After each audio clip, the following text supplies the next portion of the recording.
ಇವ್ರ ಚಾನಲ್ ಕೂಡ ಓಪನ್ ಮಾಡಿ ನೋಡಿದೆ, ಇವ್ರು ಮಾಡಿರೋ ಅಷ್ಟು ಕಂಟೆಂಟ್ ಕೂಡ ವ್ಯಾಲ್ಯೂ ಇಲ್ಲದೆ ಇರೋ ಕಂಟೆಂಟೇ. ಬೇಜಾರಾದ್ರೂ ಪರವಾಗಿಲ್ಲ, ಆದ್ರೆ ನಾನು ಹೇಳೋದನ್ನ ಅರ್ಥ ಮಾಡ್ಕೊಳ್ಳಿ. ಈ ತರ ಯಾರಾದ್ರೂ ಕಂಟೆಂಟ್ಗಳನ್ನ ಮಾಡ್ತಾ ಇದ್ರೆ ದಯವಿಟ್ಟು ನಿಲ್ಲಿಸಿ. ಅದು ಲಾಂಗ್ ವಿಡಿಯೋಸ್ ಚೆನ್ನಾಗಿ ಮಾಡ್ಕೊಂಡು ಶಾರ್ಟ್ಸ್ ಅಲ್ಲಿ ಏನಾದ್ರೂ ಈ ತರ ಮಾಡ್ತಾ ಇದ್ದೀರಾ ಅಂತಂದ್ರೆ ಪ್ಲೀಸ್ ಸ್ಟಾಪ್ ಮಾಡಿ. ಇವತ್ತೇನೆ ಅಂತ ಶಾರ್ಟ್ಸ್ ಗಳನ್ನ ಹಾಕಕ್ ಹೋಗ್ಬೇಡಿ. ವ್ಯಾಲ್ಯೂ ಇಲ್ದಿರೋ ಯಾವುದೇ ವಿಡಿಯೋಗಳನ್ನ ಹಾಕಬೇಡಿ. ನೀವು ಯೂಟ್ಯೂಬ್ ನ ನಿಜವಾಗ್ಲೂ ಸೀರಿಯಸ್ ಆಗಿ ಏನಾದ್ರೂ ತಗೊಂಡಿದ್ದೀರಾ ಅಂತಂದ್ರೆ ಸ್ವಲ್ಪ ಕಷ್ಟಪಟ್ಟು ನಿಮ್ಮ ವ್ಯಾಲ್ಯೂನ ಆಡ್ ಮಾಡಿ ವಿಡಿಯೋಗಳನ್ನ ಮಾಡಿ. ಇಲ್ಲ ಅಂತಂದ್ರೆ ಗ್ಯಾರಂಟಿ ಮಾನಿಟೈಸೇಷನ್ ಆಗಲ್ಲ. ಅಕಸ್ಮಾತ್ ಮಾನಿಟೈಸೇಷನ್ ಆದ್ಮೇಲೆ ನೀವು ಇಂಥ ವಿಡಿಯೋಗಳನ್ನ ಏನಾದ್ರು ಹಾಕಿದೀರಾ ಅಂತಂದ್ರೆ ಅನ್ಯಾಯವಾಗಿ ನಿಮ್ಮ ಚಾನೆಲ್ನ ನೀವೇ ನಿಮ್ಮ ಕೈಯಾರ ಹಾಳು ಮಾಡ್ಕೊಂತೀರಾ ಅಷ್ಟೇನೆ.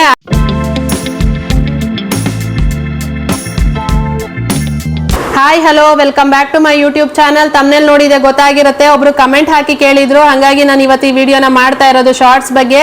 260 ವಿಡಿಯೋಸ್ಗಳು ವಾಯ್ಸ್ ಇಲ್ಲದೆ ಹಾಕಿದ್ದೆ ಶಾರ್ಟ್ಸ್. ಇವಾಗ ವಾಯ್ಸ್ ಹಾಕೋ ಪ್ರಯತ್ನ ಮಾಡ್ತಾ ಇದ್ದೀನಿ, ಬಟ್ ವ್ಯೂಸ್ ಬರ್ತಾ ಇಲ್ಲ, ಶಾರ್ಟ್ ಫೀಡ್ಗೆ ಹೋಗ್ತಾ ಇಲ್ಲ.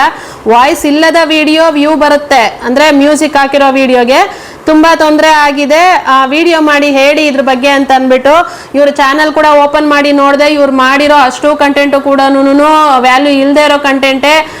ಬೇಜಾರಾದ್ರೂ ಪರವಾಗಿಲ್ಲ, ಆದ್ರೆ ನಾನು ಹೇಳೋದನ್ನ ಅರ್ಥ ಮಾಡ್ಕೊಳ್ಳಿ. ಈ ತರ ಯಾರಾದ್ರೂ ಕಂಟೆಂಟ್ಗಳನ್ನ ಮಾಡ್ತಾ ಇದ್ರೆ ದಯವಿಟ್ಟು ನಿಲ್ಲಿಸಿ. ಅದು ಲಾಂಗ್ ವಿಡಿಯೋಸ್ ಚೆನ್ನಾಗಿ ಮಾಡ್ಕೊಂಡು ಶಾರ್ಟ್ಸ್ ಅಲ್ಲಿ ಏನಾದ್ರೂ ಈ ತರ ಮಾಡ್ತಾ ಇದ್ದೀರಾ ಅಂತಂದ್ರೆ ಪ್ಲೀಸ್ ಸ್ಟಾಪ್ ಮಾಡಿ. ಇವತ್ತೇನೆ ಅಂತ ಶಾರ್ಟ್ಸ್ ಗಳನ್ನ ಹಾಕಕ್ ಹೋಗ್ಬೇಡಿ. ವ್ಯಾಲ್ಯೂ ಇಲ್ದಿರೋ ಯಾವುದೇ ವಿಡಿಯೋಗಳನ್ನ ಹಾಕಬೇಡಿ.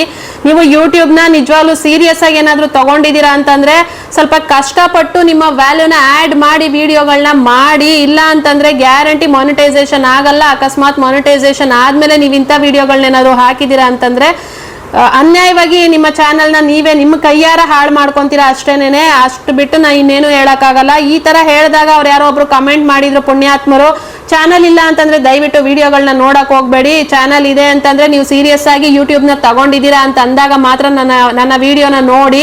ಅದ್ ಬಿಟ್ಟು ಸುಮ್ನೆ ಬಾಯಿಗೆ ಬಂದಂಗೆ ಕಮೆಂಟ್ಗಳನ್ನ ಬರಿಬೇಡಿ. ಅವ್ರು ಯಾರೋ ಒಬ್ರು ಕಮೆಂಟ್ ಬರ್ದಿದ್ರು ನಿನ್ನೆ ವಿಡಿಯೋಗೆ, ಯಾವಾಗ ನೋಡಿದ್ರು ಚಾನಲ್ ಡಿಲೀಟ್ ಆಗುತ್ತೆ, ಬ್ಯಾನ್ ಆಗುತ್ತೆ, ಅದಾಗತ್ತೆ ಇದಾಗತ್ತೆ ಅಂತಾನೆ ವಿಡಿಯೋಗಳನ್ನ ಮಾಡ್ತೀಯಾ, ನಿನಗೇನು ಹುಚ್ಚ ಅಂತ ಅನ್ಬಿಟ್ಟು. ನಾನು ಹುಚ್ಚು ಅಂತ ನಾನು ವಿಡಿಯೋಗಳನ್ನ ಮಾಡ್ತಾ ಇಲ್ಲ. ನನಗೆ ಈ ತರ ಕಮೆಂಟ್ಗಳು ಬಂದಾಗ ಅವ್ರ ಪ್ರಾಬ್ಲಮ್ ನನಗೆ ಹೇಳಿರ್ತಾರೆ ಅಲ್ಲ, ಅವಾಗ ನಾನು ಆತರ ವಿಡಿಯೋಗಳನ್ನ ಮಾಡಿ ಹೇಳ್ತೀನಿ ಬಿಟ್ರೆ, ಯಾಕಂದ್ರೆ ಇನ್ಯಾರು ಆತರ ತಪ್ಪನ ಮಾಡಿ ಚಾನಲ್ಗಳನ್ನ ಕಳ್ಕೊಂಬಾರ್ದು ಅನ್ನೋ ಒಂದು ಕಾರಣಕ್ಕೆ ನಾನು ವಿಡಿಯೋ ಮಾಡ್ತೀನಿ ಬಿಟ್ರೆ ನಾನು ಹುಚ್ಚಿಡ್ಕೊಂಡು ನಾನು ವಿಡಿಯೋನ ಮಾಡ್ತಾ ಇಲ್ಲ. ಪ್ರತಿ ಸಲ ನನ್ನ ಚಾನಲ್ ಹಿಂಗಾಗತ್ತೆ ಹಂಗಾಗತ್ತೆ ಅಂತ ಹೇಳೋದಕ್ಕೆ ನಾನು ಮೆಂಟ್ಲಲ್ಲ. ಸುಮ್ಮನೆ ಇಂಥ ಕಮೆಂಟ್ಗಳನ್ನ ಹಾಕಕ್ ಹೋಗ್ಬೇಡಿ. ಯಾರು ಕೂಡ ವಿಡಿಯೋನ ನೋಡಿದವರು ವಿಡಿಯೋದಲ್ಲಿ ಏನಿದೆ ವಿಷಯನ ಅರ್ಥ ಮಾಡ್ಕೊಂಡು ಅದ್ರ ಬಗ್ಗೆ ಕಮೆಂಟ್ನ ಮಾಡಿ. ಸುಮ್ಮನೆ ಈ ತರ ಕಮೆಂಟ್ಗಳನ್ನ ಹಾಕ್ಬೇಡಿ. ನನ್ನ ಕಮೆಂಟ್ನೆಲ್ಲ ಐಡಿನೇ ನಾನು ಬ್ಲಾಕ್ ಮಾಡಾಕ್ದೆ. ನನಗಿಂಥ ಕಮೆಂಟ್ಗಳು ನಿಜವಾಗ್ಲೂ ಬೇಕಿಲ್ಲ ನನಗೆ, ನನ್ನ ಚಾನಲ್ಗೆ. ಓಕೆನಾ? ಇನ್ನು ವಿಷಯಕ್ಕೆ ಬರೋದಾದ್ರೆ ಶಾರ್ಟ್ ಫೀಡ್ಗೆ ಯಾಕೆ ಹೋಗಲ್ಲ ಅಂತಂದ್ರೆ, ಶಾರ್ಟ್ಸು ನೀವು ಸ್ಟಾರ್ಟಿಂಗ್ ಅಲ್ಲಿ ಮಾಡಿರೋದು ಏನಂದ್ರೆ ಮ್ಯೂಸಿಕ್ ಹಾಕಿ ಬಿಟ್ಟಿದ್ದೀರಾ. ಶಾರ್ಟ್ಸ್ ಗಳಿಗೆ ಮ್ಯೂಸಿಕ್ ಇಂದ ನಿಮ್ಗೆ ವ್ಯೂಸ್ ಬಂದಿದೆ. ಇವಾಗ ನೀವು ವಾಯ್ಸ್ ಓವರ್ ಕೊಡಕ್ ಹೋಗ್ತಾ ಇದ್ದೀರಾ, ಹಂಗಾಗಿ ವ್ಯೂಸ್ ಬರ್ತಾ ಇಲ್ಲ, ಶಾರ್ಟ್ ಫೀಡ್ಗೆ ಹೋಗ್ತಾ ಇಲ್ಲ. ಅದಕ್ಕೂ ಸ್ವಲ್ಪ ಟೈಮ್ ತಗೊಳುತ್ತೆ. ನೀವು ಫಸ್ಟ್ ಇಂದಾನೇ ವಾಯ್ಸ್ ಓವರ್ ಕೊಟ್ಕೊಂಡು ಏನಾದ್ರೂ ಶಾರ್ಟ್ಸ್ ಮಾಡ್ಕೊಂಡು ಬಂದಿದ್ದೀರಾ ಅಂತಂದಿದ್ರೆ ಇಷ್ಟೊತ್ತಿಗೆ ಅದೊಂದು ಲೆವೆಲ್ಗೆ ಬಂದಿರ್ತಾ ಇತ್ತು.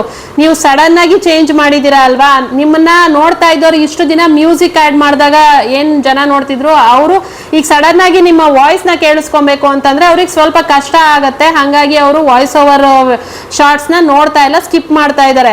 ಇನ್ನು ಏನು ಮ್ಯೂಸಿಕ್ ಹಾಕಿ ಮಾಡಿದೀನಿ ಅದಕ್ಕೆ ಬಂದಿರೋ ವ್ಯೂಸ್ ಎಲ್ಲ ವ್ಯಾಲ್ಯೂನ ಅಂತಂದ್ರೆ ಅದು ಕೂಡ ನಿಮ್ದು ವ್ಯಾಲ್ಯೂಯಬಲ್ ವ್ಯೂಸ್ ಅಲ್ಲ. ಅದೆಲ್ಲ ಬಂದಿರೋದು ರಿಯಲ್ ಟೈಮ್ ವ್ಯೂಸ್.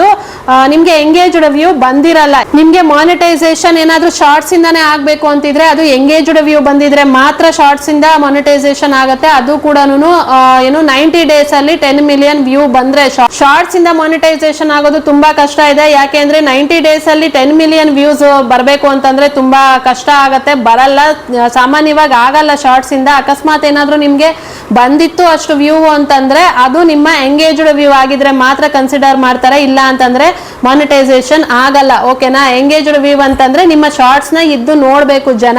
ಅದು ಏನು ಜಸ್ಟ್ ಹಿಂಗೆ ನೋಡ್ತಾ ನೋಡ್ತಾ ಸ್ಕಿಪ್ ಮಾಡಿ ಹೋಗಿರ್ತಾರೆ ಅಲ್ಲ, ಅದೆಲ್ಲಾನು ನಿಮ್ಗೆ ಇದ್ರಲ್ಲಿ ಆಡ್ ಆಗಿರುತ್ತೆ, ವ್ಯೂಸ್ ಅಲ್ಲಿ ಆಡ್ ಆಗಿರುತ್ತೆ, ತೋರಿಸ್ತಾ ಇರುತ್ತೆ, ಎಷ್ಟು ಲಕ್ಷ ಬಂದಿದ್ರು ತೋರಿಸ್ತಾ ಇರುತ್ತೆ. ಆದ್ರೆ ಅದಷ್ಟು ಎಂಗೇಜ್ಡ್ ವ್ಯೂ ಆಗಿರಲ್ಲ. ಇನ್ನು 90 ಡೇಸ್ ಒಳಗಡೆ ನಿಮ್ದೇನಾದ್ರೂ ವ್ಯೂ ಬರ್ದೇ ಹೋದ್ರೆ 90 ಮಿಲಿಯನ್ ಅಂದ್ರೆ 10 ಮಿಲಿಯನ್ ಆಗದೆ ಹೋದ್ರೆ ಏನಾಗುತ್ತೆ, 90 ಡೇಸ್ ಆದ್ಮೇಲೆ ಆಟೋಮೆಟಿಕ್ ವ್ಯೂಸ್ ಡೌನ್ ಆಗ್ತಾ ಬರುತ್ತೆ. ಈಗ ಲಾಂಗ್ ವಿಡಿಯೋಸ್ ಅಲ್ಲಿ ಹೆಂಗೆ ವಾಚ್ ಅವರ್ ಒಂದ್ ವರ್ಷ ಆದ್ಮೇಲೆ ಲೆಸ್ ಆಗ್ತಾ ಬರುತ್ತೆ ಅಲ್ಲ, ಅದೇ ತರನೇ ಶಾರ್ಟ್ಸ್ ಅಲ್ಲೂ ಕೂಡ ಅದಕ್ಕೇನೆ ನೀವು ಆದಷ್ಟು ಬರೀ ಶಾರ್ಟ್ಸ್ ಗಳನ್ನೇ ಮಾಡೋ ಬದಲು ಲಾಂಗ್ ವಿಡಿಯೋಸ್ ಮೇಲೆ ಫೋಕಸ್ ಮಾಡಿದ್ರೆ ಒಳ್ಳೇದು. ಇಲ್ಲ ಶಾರ್ಟ್ಸ್ನೇ ಮಾಡ್ತೀವಿ ಅನ್ನೋದಾದ್ರೆ ಒಂದು ಒಳ್ಳೆ ಕಂಟೆಂಟ್ ಅನ್ನ ತಗೊಳ್ಳಿ, ಓನ್ ಕಂಟೆಂಟ್ ನ ತಗೊಳ್ಳಿ. ಸುಮ್ಮನೆ ಇಮೇಜ್ಗಳನ್ನ ಡೌನ್ಲೋಡ್ ಮಾಡ್ಕೊಂಡು ಅದನ್ನ ಹಾಕೊಂಡು ಈ ತರ ಟೆಕ್ಸ್ಟ್ ಗಳನ್ನ ಬರ್ದು ಅದಕ್ಕೆ ಮ್ಯೂಸಿಕ್ ಆಡ್ ಮಾಡಿ ಈ ತರ ಟೈಮ್ ವೇಸ್ಟ್ ಅಂತೂ ಮಾಡಬೇಡಿ. ಶಾರ್ಟ್ಸ್ ಗಳನ್ನ ಹಾಕೊಂಡು ಸುಮ್ಮನೆ ಟೈಮ್ ವೇಸ್ಟ್ ಇದೆಲ್ಲ ನೀವು ಮಾಡಿರೋ ಅಷ್ಟು ಕೂಡ ಇದು ಮಾನಿಟೈಸೇಷನ್ ಆಗಲ್ಲ. ಇದ್ರಲ್ಲಿ ನಿಮ್ದು ಯಾವುದೇ ವ್ಯಾಲ್ಯೂ ಇಲ್ಲ. ನೀವು ಅದೇ ಒಂದು ಒಳ್ಳೆ ಕಂಟೆಂಟ್ಗೆ ನಿಮ್ಮ ಮುಖ ತೋರಿಸ್ಕೊಂಡು ಅದ್ರ ಬಗ್ಗೆ ಎಕ್ಸ್ಪ್ಲೈನ್ ಮಾಡಿ ಹೇಳಿ, ಅಥವಾ ನಿಮ್ಮ ವಾಯ್ಸ್ ಓವರ್ ಕೊಟ್ಬಿಟ್ಟು ಎಕ್ಸ್ಪ್ಲೈನ್ ಮಾಡಿ ಹೇಳಿ, ಅವಾಗ ಅದು ವ್ಯಾಲ್ಯೂ ಕಂಟೆಂಟ್ ಆಗಿರುತ್ತೆ. ಒಂದು ಇಮೇಜ್ನೇ ತಗೊಂಡು ನೀವು ವಾಯ್ಸ್ ಓವರ್ನ ಕೊಡ್ತಿದ್ದೀರಾ ಅಂತಂದ್ರೆ ಆ ಇಮೇಜ್ನ ಎಡಿಟ್ ಮಾಡಿ, ಅಂದ್ರೆ ಝೂಮ್ ಇನ್ ಮಾಡೋದು ಝೂಮ್ ಔಟ್ ಮಾಡೋದು, ಇಮೇಜ್ನ ಅವಾಗ ಈ ತರ ಝೂಮ್ ಇನ್ ಝೂಮ್ ಔಟ್ ಮಾಡ್ಕೊಂಡು ನೀವು ಎಕ್ಸ್ಪ್ಲೈನ್ ಮಾಡಿ ಹೇಳ್ತಿರ್ತಿರಲ್ಲ, ಆ ಇಮೇಜ್ ಅಲ್ಲಿರೋ ಟೆಕ್ಸ್ಟ್ ಬಗ್ಗೆ ಏನು ಎಕ್ಸ್ಪ್ಲೈನ್ ಮಾಡಿ ಹೇಳ್ತಿರ್ತಿರಲ್ಲ, ಅವಾಗ ಅದು ವ್ಯಾಲ್ಯೂಯಬಲ್ ಆಗಿರುತ್ತೆ. ಅದು ಬಿಟ್ಬಿಟ್ಟು ಸುಮ್ಮನೆ ಒಂದು ಸ್ಟಿಲ್ ಇಮೇಜ್ನ ಹಾಕ್ಬಿಟ್ಟು ನೀವು ವಾಯ್ಸ್ ಓವರ್ ಕೊಟ್ಟರು ಕೂಡ ಅದು ಕೂಡ ವೇಸ್ಟ್ ಏನೇನೆ, ಅದು ವ್ಯಾಲ್ಯೂ ಇಲ್ಲದೆ ಇರೋದೇನೆ. ಈ ತರ ಸುಮ್ಮನೆ ಏನೋ ಇಮೇಜ್ಗಳ ಮೇಲೆ ಟೆಕ್ಸ್ಟ್ಗಳನ್ನ ಬರೆಯೋದು, ಮತ್ತೆ ಸೆಲೆಬ್ರಿಟಿಗಳು ಫೋಟೋಗಳು ಹಾಕ್ಬಿಟ್ಟು ಮ್ಯೂಸಿಕ್ ಹಾಕಿ ಬಿಡೋದು, ಆ ತರ ಎಲ್ಲ ಮಾಡಕ್ ಹೋಗ್ಬೇಡಿ. ಅಂತ ಶಾರ್ಟ್ಸ್ಗಳನ್ನ ಹಾಕಕ್ಕೆ ಹೋಗ್ಬೇಡಿ. ಇಲ್ಲ ನಾವು ಮಾಡ್ಕೊಂತೀವಿ, ನಮಗೆ ಮಾನಿಟೈಸೇಷನ್ ಅವಶ್ಯಕತೆ ಇಲ್ಲ, ಸುಮ್ಮನೆ ಇರುತ್ತೆ ಚಾನಲ್ ಅನ್ನೋ ತರ ಮಾಡ್ಕೊಳ್ಳೋದಾದ್ರೆ ಪರವಾಗಿಲ್ಲ, ಮಾಡ್ಕೊಬೋದು, ಅದು ಏನು ಪ್ರಾಬ್ಲಮ್ ಇಲ್ಲ. ಅದು ನೀವು ಯಾವ ತರ ಹಾಕೊಂಡೋದ್ರು ಏನು ಪ್ರಾಬ್ಲಮ್ ಇಲ್ಲ. ಅಂದ್ರೆ ಇನ್ಸ್ಟಾಗ್ರಾಮ್ ಅಲ್ಲಿ ಹಾಕೋ ತರ ಇಲ್ಲೂ ಹಾಕೊಂಡು ಹೋಗ್ತೀವಿ ಅನ್ನೋ ತರ ಇದ್ರೆ, ಮಾನಿಟೈಸೇಷನ್ ಆಗ್ಲೇಬೇಕು ಅಂತ ಏನಾದ್ರೂ ಒಂದು ಆಸೆ ಇಟ್ಕೊಂಡಿದ್ದೀರಾ ಅಂತಂದ್ರೆ ನೀವು ಕಷ್ಟಪಟ್ಟು ಮಾಡಿರೋ ವಿಡಿಯೋ ಆದ್ರೆ ಮಾತ್ರನೇನೆ ವಾಯ್ಸ್ ಓವರ್ನ ಕೊಡಿ. ಶುರುವಿಂದನೇ ವಾಯ್ಸ್ ಓವರ್ನ ಕೊಡೋದಕ್ಕೆ ಸ್ಟಾರ್ಟ್ ಮಾಡಿ. ಅವಾಗಿಂದಾನೇ ನಿಮ್ಮ ವಾಯ್ಸ್ ಓವರ್ಗೆ ಇಷ್ಟ ಆಗಕ್ಕೆ ಸ್ಟಾರ್ಟ್ ಆಯ್ತು. ಒಂದು ಎಕ್ಸ್ಪ್ಲೈನ್ ಮಾಡೋ ರೀತಿ ಇರುತ್ತಲ್ಲ, ಆ ಜನ ಏನ್ ನೋಡ್ತಿರ್ತಾರೆ ಅವ್ರನ್ನ ಹಿಡಿದಿಟ್ಕೊಳ್ಳೋ ಅಂತ ಒಂದು ಹುಕ್ ಹಾಕಿ ಎಕ್ಸ್ಪ್ಲೈನ್ ಮಾಡೋಕ್ಕೆ ಸ್ಟಾರ್ಟ್ ಮಾಡಿ. ಅದು ಹೋಗ್ತಾ ಅವ್ರಿಗೆ ಇಷ್ಟ ಆಗ್ತಾ ಹೋದಂಗೆ ನೋಡೋದಕ್ಕೆ ಸ್ಟಾರ್ಟ್ ಮಾಡ್ತಾರೆ. ಎಷ್ಟು ಚೆನ್ನಾಗಿ ಸ್ಟಾರ್ಟಿಂಗ್ ಅಲ್ಲಿ ಜನ ನೋಡ್ತಾರಲ್ಲ, ಅಷ್ಟು ಚೆನ್ನಾಗಿ ಅದಕ್ಕೆ ಶಾರ್ಟ್ ಫೀಡ್ಗೆ ಹೋಗ್ತಾ ಇರುತ್ತೆ. ಶಾರ್ಟ್ ಫೀಡ್ ಹೋಗೋದು ಅಂದ್ರೆ ಹಂಗೆ. ಇನ್ನು ಶಾರ್ಟ್ಸ್ಗೆ ರೆವಿನ್ಯೂ ಕೂಡ ತುಂಬಾ ಕಮ್ಮಿ ಬರುತ್ತೆ. ಎಷ್ಟು ಲಕ್ಷ ಹೋದ್ರೂ ಕೂಡ ತುಂಬಾ ಕಮ್ಮಿ ಬರುತ್ತೆ. ಶಾರ್ಟ್ಸ್ಗಳಲ್ಲಿ ಆಡ್ಗಳು ಬರ್ದೇ ಇರೋದ್ರಿಂದ ರೆವಿನ್ಯೂ ತುಂಬಾನೇ ಕಮ್ಮಿ ಆಗುತ್ತೆ. ಎಷ್ಟು ಲಕ್ಷ ಅಂದ್ರೆ ನಂದು ಒಂದು ಶಾರ್ಟ್ಸ್ಗೆ ಒಂದು 5.5 ಲಕ್ಷ ವ್ಯೂಸ್ ಬಂದಿತ್ತು. ಅದಕ್ಕೆ ಬಂದಿರೋದು $2. ಅದು ರಂಗೋಲಿ ವ್ಯೂ ಆಗಿರೋದ್ರಿಂದ, ರಂಗೋಲಿ ಶಾರ್ಟ್ಸ್ ಆಗಿದ್ರಿಂದ ಅದನ್ನ ಸ್ವಲ್ಪ ಹೊತ್ತು ಇದ್ದು ನೋಡಿದ್ದಾರೆ ಅಂತ ಅನ್ಸುತ್ತೆ. ಅದಕ್ಕೆ 5.5 ಲಕ್ಷಕ್ಕೆ $2 ಬಂದಿದೆ. ಅದೇ ಏನಾದ್ರೂ ಅದನ್ನ ಸ್ಕಿಪ್ ಮಾಡಿ ಹೋಗಿದ್ರು ಅಂದಿದ್ರೆ ಅದು ಇನ್ನೂ ಕಮ್ಮಿ ಬರ್ತಿತ್ತೋ ಅಥವಾ ಬರ್ದೇನೆ ಇರ್ತಿತ್ತೋ ಗೊತ್ತಿಲ್ಲ. ಹಾಗಾಗಿ ಶಾರ್ಟ್ಸ್ ಇಂದಾನೇ ಮಾನಿಟೈಸೇಷನ್ ಮಾಡ್ಕೊಂಡು ಶಾರ್ಟ್ಸ್ ಇಂದಾನೇ ಅರ್ನಿಂಗ್ ಮಾಡ್ತೀನಿ ಅಂತ ಏನಾದ್ರೂ ಆಸೆ ಇಟ್ಕೊಂಡಿದ್ರೆ ಶಾರ್ಟ್ಸ್ ಇಂದ ಅರ್ನಿಂಗು ಆಗಲ್ಲ, ತುಂಬಾನೇ ಕಮ್ಮಿ ಆಗತ್ತೆ. ಯಾಕಂದ್ರೆ ಮಿಲಿಯನ್ಸ್ ಗಟ್ಲೆ ವ್ಯೂಸ್ ಹೋಗ್ಬೇಕಾಗತ್ತೆ ಅರ್ನಿಂಗು. ನಮಗ್ ಬರೋ 50,000 60,000 1 ಲಕ್ಷ ವ್ಯೂಸು ಶಾರ್ಟ್ಸ್ ಇಂದ ಅಂತದೇನಾದ್ರು ವ್ಯೂಸ್ ಬಂದ್ರೆ ಅಂತ ಇವಾಗ ಹೇಳ್ದಂಗೆ ನಂದೇ 5.5 ಲಕ್ಷ ವ್ಯೂಸ್ಗೆ $2 ಬಂದಿರೋದು. ಈ ತರ ಇರುತ್ತೆ. ಶಾರ್ಟ್ಸ್ ಇಂದ ಅರ್ನಿಂಗ್ ಕೂಡ ತುಂಬಾನೇ ಕಮ್ಮಿ ಬರುತ್ತೆ. ಹಾಗಾಗಿ ನೀವು ಆದಷ್ಟು ಈ ಕಷ್ಟನ, ಈ ಶಾರ್ಟ್ಸ್ ಮೇಲೆ ಪಡೋ ಕಷ್ಟನ ಲಾಂಗ್ ವಿಡಿಯೋಸ್ ಮೇಲೆ ಹಾಕಿ, ಲಾಂಗ್ ವಿಡಿಯೋಸ್ನ ಮಾಡ್ಕೊಂಡು ಅದ್ರ ರಿಲೇಟೆಡ್ ಆಗಿ ಶಾರ್ಟ್ಸ್ಗಳನ್ನ ಹಾಕೊಂಡು ಹೋಗಿ. ಅವಾಗ ಎರಡೂ ಬ್ಯಾಲೆನ್ಸ್ ಆಗುತ್ತೆ.